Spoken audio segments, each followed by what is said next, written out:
Hier, nous avions abordé ces sujets et nous parlions de Dieu qui nous sanctifie. Nous parlions de la nature de Dieu qui est la nature sainte. Nous disions que c'était la révélation de la sainteté de Dieu qui permet à ce que nous puissions voir notre réel état.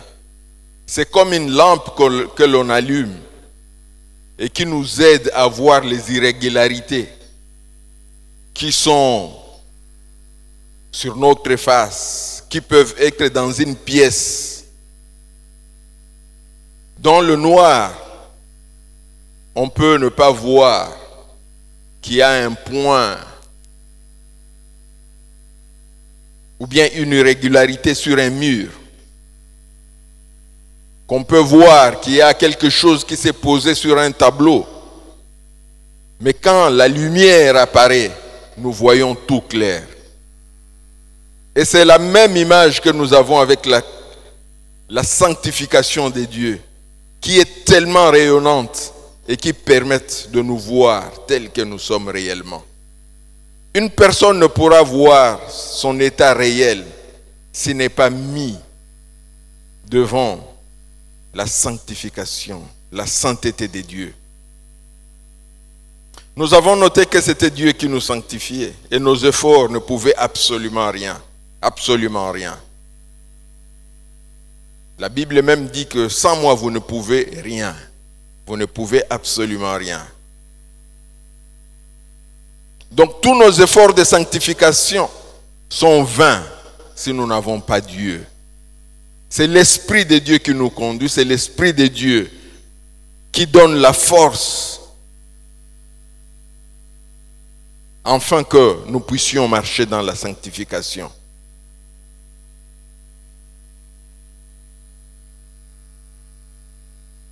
Et cette sainteté de Dieu est tellement grande, est tellement rayonnante qu'une personne ne peut le voir comme ça de face. Personne. Nous sommes déjà pécheurs. Et déjà notre nature ne peut se placer en face de la sainteté de Dieu. Même les anges. Dans le récit que nous avions lu hier d'Ésaïe, nous voyons que le séraphin, ils avaient 6 ailes, 2 dont ils se couvraient les yeux et les pieds, et dont ils se servaient pour voler. Mais nous voyons qu'avec les 2 ailes, ils se cachaient la face, en signe de respect devant cette grande gloire. Et les pieds, en signe d'humilité, ils se couvraient. Ils ne pouvaient pas, alors que les anges sont sans défaut, ils sont saints. Mais malgré leur état, ils ne peuvent pas s'approcher de la sainteté de Dieu.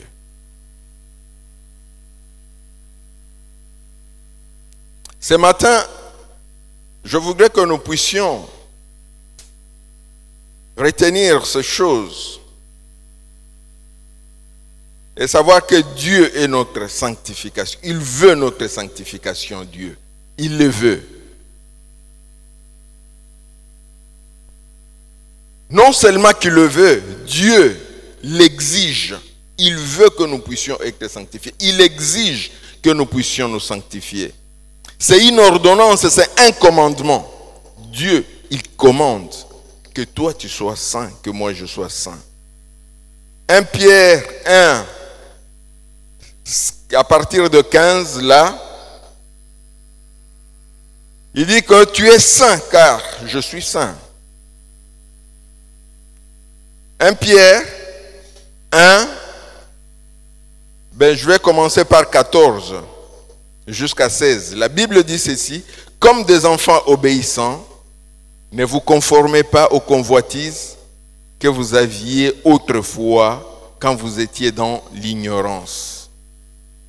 Mais puisque celui qui vous a appelé est saint, vous aussi soyez saints dans toute votre conduite. Selon qu'il est écrit, vous serez saints car je suis saint. Dieu exige notre sanctification. Et cela, pas seulement dans un seul aspect de la vie, dans une certaine manière seulement. Dieu voudrait que nous puissions être sanctifiés sur toute la ligne, donc sur toute notre conduite, que nous puissions nous sanctifier. Et je pourrais peut-être revenir à ce que Papa Kalande nous a appris la semaine passée. Que cette sanctification devrait normalement prendre tout notre être, esprit, âme et corps, sur toute notre conduite, en pensée, en acte, toute notre conduite. Même nos pensées doivent être sanctifiées. C'est un exercice. Nos actes, on doit voir dans nos actes que nous sommes réellement des hommes et de femmes mis à part pour Dieu. Car c'est cela la sanctification, mis à part pour Dieu. Mis à part pour Dieu. Notre sanctification, il le veut, il le commande. Dieu, il le veut, il le commande. Notre sanctification. Vous savez, ça s'est dit, nous lisions un passage dans le Nouveau Testament pour nous prouver que ces choses sont vraies même pour aujourd'hui. Même l'Ancien Testament en parle si nous voyons Lévitique 11. Au verset 44 jusqu'au verset 45, la Bible dit ceci. Car je suis l'Éternel, votre Dieu. Vous vous sanctifierez et vous serez saints. Je suis saint et vous ne me rendez point et ne vous rendez point impurs par tous ces reptiles qui rampent sur la terre. Car je suis l'Éternel qui vous a fait monter du pays d'Égypte pour être votre Dieu et pour que vous soyez saints, car je suis saint. Nous pouvons être frappés par le nombre de mots saints dans ces deux versets. Dieu, il se présente comme l'Éternel Dieu, notre Dieu. Si nous le reconnaissons comme notre Dieu, si nous le reconnaissons comme celui qui nous a fait sortir du royaume des ténèbres vers la lumière, si nous le reconnaissons comme tel, nous devons aussi considérer notre conduite pour ressembler à celui que nous prévalons être notre Dieu. S'il est réellement notre Dieu, nous devons être comme lui. S'il est réellement notre Dieu, que ça ne s'arrête pas tout simplement au niveau d'une déclaration, mais que ça soit une réalité qui se vit, qui se voit. Nous sommes des hommes et des femmes mis à part.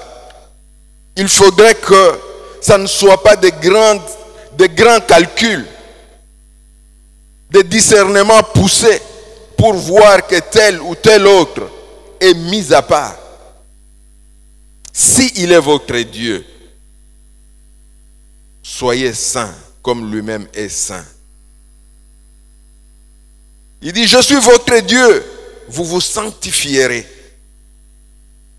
Vous serez saints, car je suis saint. Ne vous rendez pas impurs, même par ce que nous mangeons. Ne nous rendons pas impurs, même par ce que nous voyons ou nous regardons.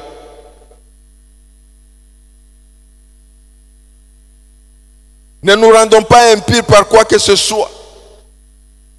Parce que cela affecte notre nature. Et ça nous éloigne de Dieu. Job pouvait même déclarer que mes yeux ne pouvaient même pas s'arrêter pour regarder une vierge pour la convoiter.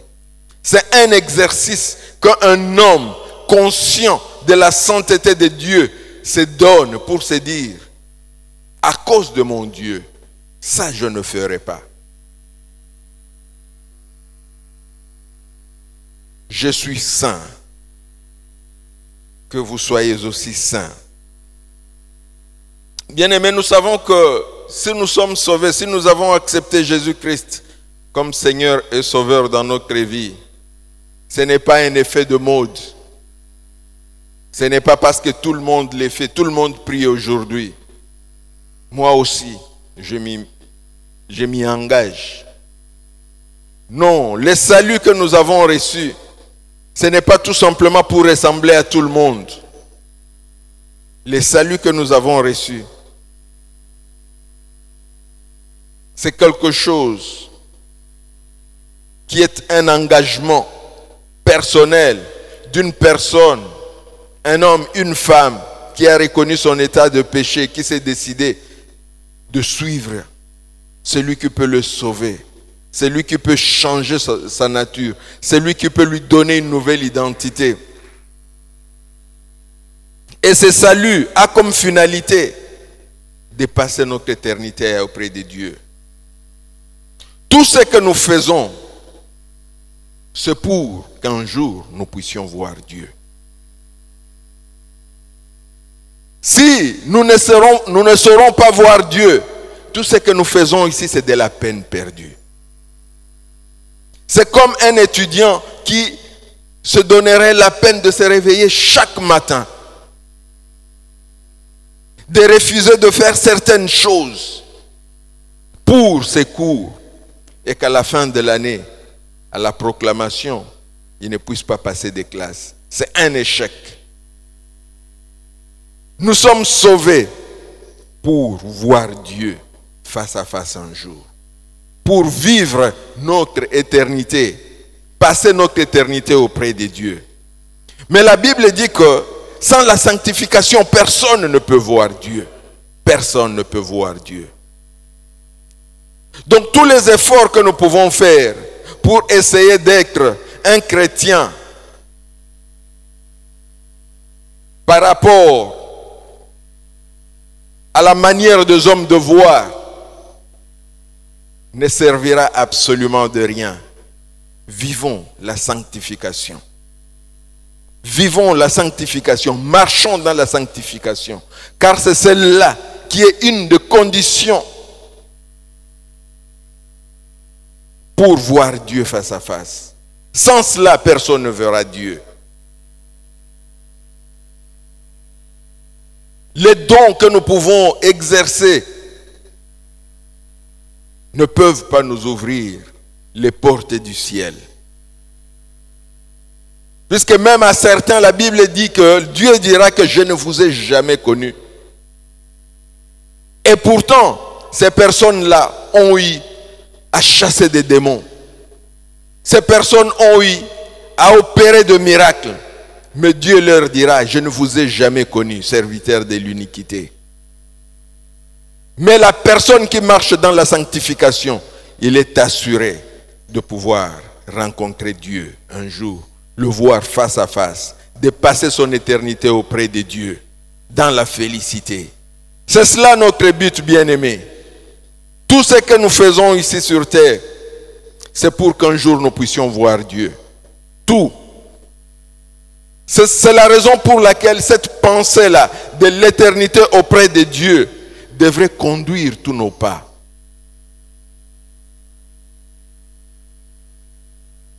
Je ne tuerai pas mon frère pour de l'argent, pour de la gloire, parce que je sais que cette gloire, cet argent restera ici.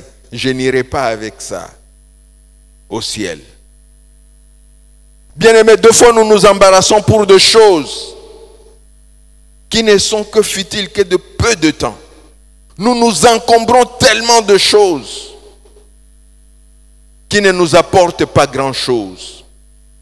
Vous savez, l'image des gens, de personnes qui s'encombrent, sont de fous. Vous avez déjà remarqué que pratiquement les gens qui ont perdu la tête, qui sont dans la folie, ils ont toujours des bagages avec eux. Mais s'il vous était permis de regarder ce qu'il y a dans ce bagage, vous remarquerez qu'il n'y a absolument rien d'intéressant. Et nous, enfants de Dieu, par moments, nous nous comportons exactement comme ces personnes folles, encombrées par des gens, des histoires que nous traînons, qui ne nous servent absolument à rien. Des histoires de trop peu de temps. alors qu'il y a toute une éternité qui nous attend. Et cette éternité exige notre sanctification. Cette éternité exige que nous marchions de manière responsable. Dieu nous veut saints. Il nous veut saints. Ce n'est pas une proposition, ce n'est pas une option. Il ne nous suggère pas d'être saints. Il commande que nous puissions être saints. C'est un commandement. Affreindre à un commandement d'un homme, c'est déjà très grave. C'est déjà une raison de révocation pour l'Église. Insoumission, non-respect aux ordres, insubordination.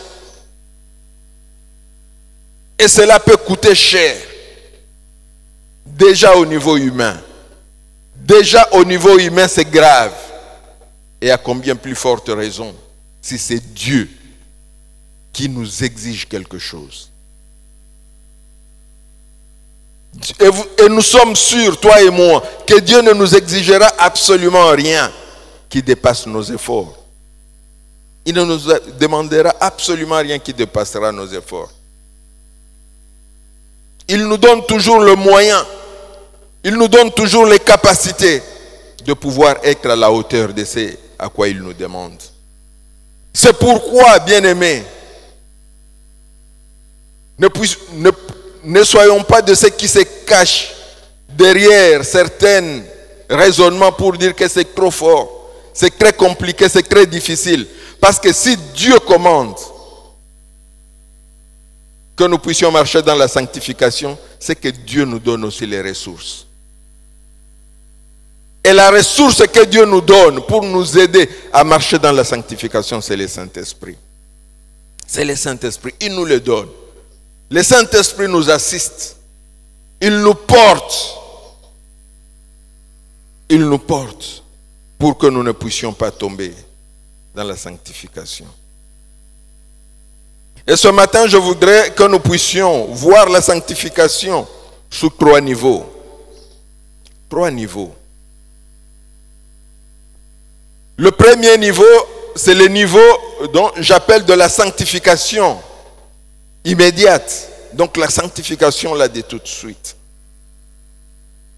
Et cette sanctification immédiate ou instantanée, elle est celle qui intervient à la nouvelle naissance quand nous acceptons Jésus-Christ comme Seigneur et Sauveur dans notre vie. L'Esprit vient habiter en nous. Et ça, c'est ce que j'appelle la sanctification. Nous avons accepté Jésus dans notre vie comme Seigneur et Sauveur. L'Esprit vient en nous, qui nous met à part. C'est ce que j'appelle la sanctification immédiate. Elle est instantanée. Mais en réalité, cette sanctification, je la compare à un programme qui est installé dans votre système. Un programme qui est installé dans votre machine. Vous êtes un ordinateur, un programme est installé dedans. Mais ce programme ne commence à tourner que quand on l'active. Donc vous pouvez avoir un programme en vous, mais un programme qui ne fonctionne pas. Ce programme a besoin d'être activé pour qu'elle puisse fonctionner. Généralement, les informaticiens, ils savent, il y a souvent un code d'activation. Quand tu introduis ce code, les programmes que tu as installés dans ton système commencent à fonctionner. Mais le programme est là. Tant que tu ne l'auras pas activé, il ne fonctionnera pas. Donc nous sommes saints parce que Dieu a déposé en nous cette ressource. Il nous a donné la possibilité d'être réellement saints. Mais il nous appelle déjà saints. Parce que si Dieu commence quelque chose, il l'achève toujours. Il ne peut pas commencer quelque chose avec toi, avec l'espoir que, bon, si Dieu sait que tu n'iras pas loin, il ne te donnera pas. Il donne quand même, parce qu'il veut que tu puisses être saint. C'est cette sanctification.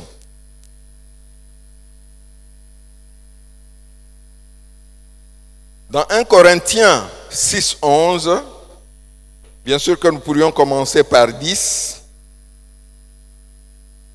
1 Corinthiens 6 commence par 10.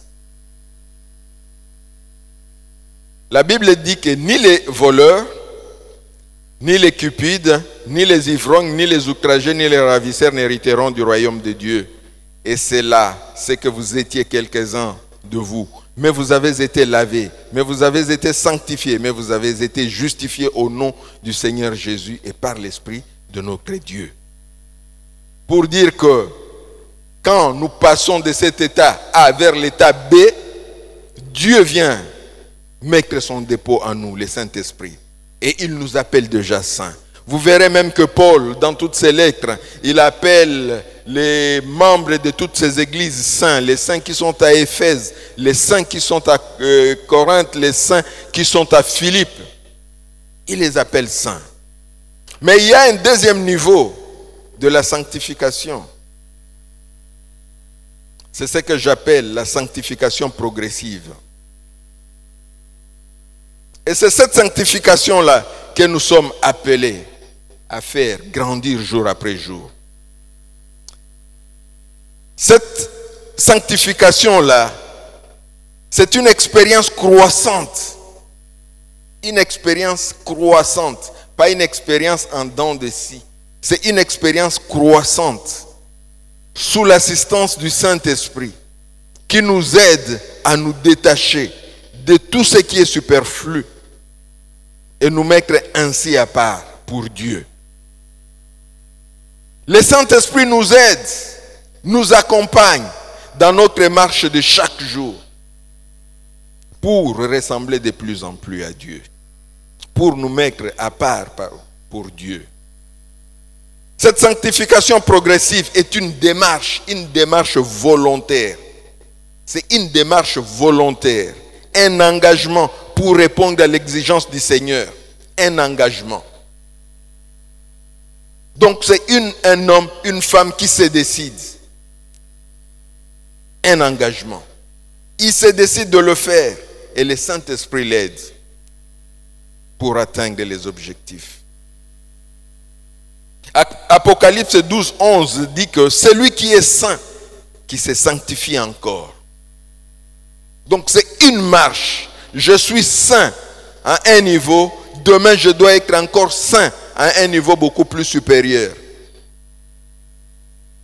C'est une marche croissante où chaque jour je fais mieux qu'hier, où chaque jour je développe des choses mieux que je ne l'ai fait hier.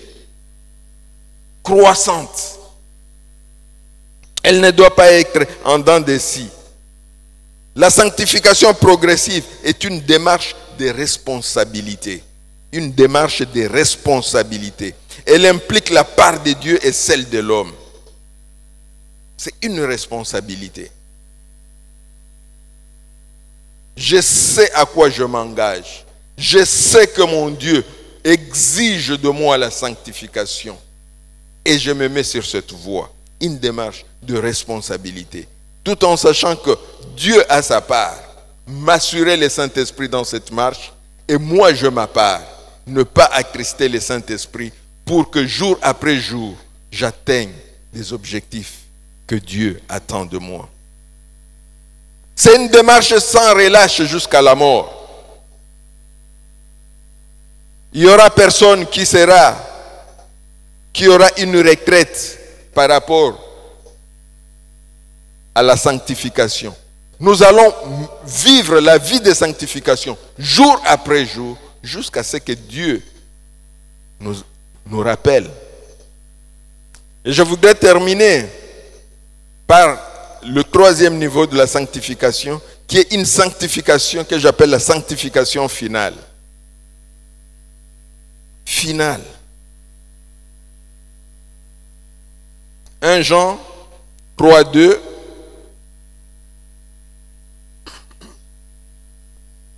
Nous dit, bien-aimés, nous sommes maintenant enfants de Dieu. Et ce que nous serons n'a pas encore été manifesté. Mais nous savons que lorsque cela sera manifesté, nous serons semblables à lui, parce que nous le verrons tel qu'il est. Nous serons semblables à lui parce que nous le verrons tel qu'il est. Il dit c'est que nous serons n'a pas encore été manifesté. Dans cette démarche de jour après jour, de sanctification, de progrès que vous êtes en train de faire, il y a un niveau final qui vous attend. Et ce niveau final, c'est être comme lui. Tel il est, tel nous serons, tel tu seras. C'est à ce niveau-là, un niveau extrême, où tel que Dieu est saint, de la même manière nous serons saints. Et nous pourrons le voir face à face. Ça c'est la sanctification finale. Et cela arrivera quand Dieu nous enlèvera. C'est à ce niveau-là. Mais en attendant d'atteindre ce niveau, nous marchons et nous croissons jour après jour. Nous croissons jour après jour. Cela veut dire que la sanctification, si nous devons conclure, ce n'est pas quelque chose de statique. J'ai accepté Jésus dans ma vie comme Seigneur et Sauveur, je suis appelé saint. Et je m'arrête là. Mais je dois vivre dans la sanctification. Il y a beaucoup de personnes qui ne vivent pas dans la sanctification parce qu'il y a certaines doctrines qui étaient développées que une fois que l'on a accepté le Seigneur dans notre vie comme Seigneur et Sauveur, c'est fini. Nous ne pouvons plus perdre le salut. Alors on se pose la question, mais pourquoi, si je ne dois pas perdre le salut, je dois encore me donner beaucoup d'efforts de vivre dans la sanctification? Parce que c'est très difficile de s'abstenir de certaines choses que de laisser libre cours. Quand nous atteignons l'âge de 40 ans, il y a beaucoup de choses là que nous ne pouvons plus faire. Ne mange plus la viande rouge, il faut du sport, il faut beaucoup plus d'eau que de sucre. Une certaine discipline, une certaine restriction. Pas manger gras, pas manger trop salé, pas manger trop sucré. C'est des restrictions. Mais nous savons que ces restrictions nous aident à maintenir une bonne santé. Et c'est la même chose comme la sanctification. Elle est beaucoup plus difficile parce qu'elle nous restreint dans notre nature humaine. Notre nature humaine voudrait que nous puissions faire les choses qui nous tirent vers le bas. Mais la sanctification, elle nous tire vers le haut. La force pour tirer vers le haut est beaucoup plus grande que celle qui tire vers le bas. Parce que celle qui tire vers le bas est aidée par la pesanteur. Mais ce qui tire vers le haut, il faut vaincre certains efforts. Et ça, c'est plus difficile. Bien-aimés, nous allons conclure que la sanctification doit être acceptée. Nous devons l'accepter, la sanctification. Elle doit être acceptée. Ce n'est pas quelque chose qui nous est imposé. Dieu le commande, mais nous devons l'accepter. Si nous ne l'acceptons pas, elle n'aura jamais lieu. Elle doit être désirée. Parce que c'est le désir qui nous donne le goût, qui nous donne même l'élan de faire mieux que ce que nous avons fait hier. C'est le désir. S'il n'y a plus de désir, c'est le statu quo. Et la sanctification doit être exercée pour qu'elle devienne un mode de vie. Notre mode de vie doit être la sanctification. Se mettre toujours à part pour Dieu. Bien-aimés, on évaluera notre chrétienté non pas par les dons, mais par notre niveau de sanctification. C'est par notre niveau de sanctification qu'on mesurera notre chrétienté. Parce que nous aurons réellement connu le Dieu que nous suivons. Nous serons chrétiens parce que nous ressemblons à Christ. Et lui, il est saint. On regarde une personne, on dit, celui-ci vraiment c'est le fils de son père. C'est la fille de sa mère. Parce qu'il ressemble à son père, il ressemble à sa mère. Et notre niveau de chrétienté sera mesuré par rapport à notre niveau de sanctification. Quiconque demeure en lui ne pêche point. Mais quiconque pêche ne l'a point, ne l'a pas vu et ne l'a pas connu. Donc quelqu'un, même quand il est en train d'opérer dans de dons puissants, mais si cette personne ne vit pas la sanctification, La Bible dit qu'il n'a jamais vu Dieu et il n'a jamais connu Dieu. Nous devons prouver notre connaissance de Dieu, notre appartenance à Dieu par notre vie de sanctification. Que Dieu vous bénisse.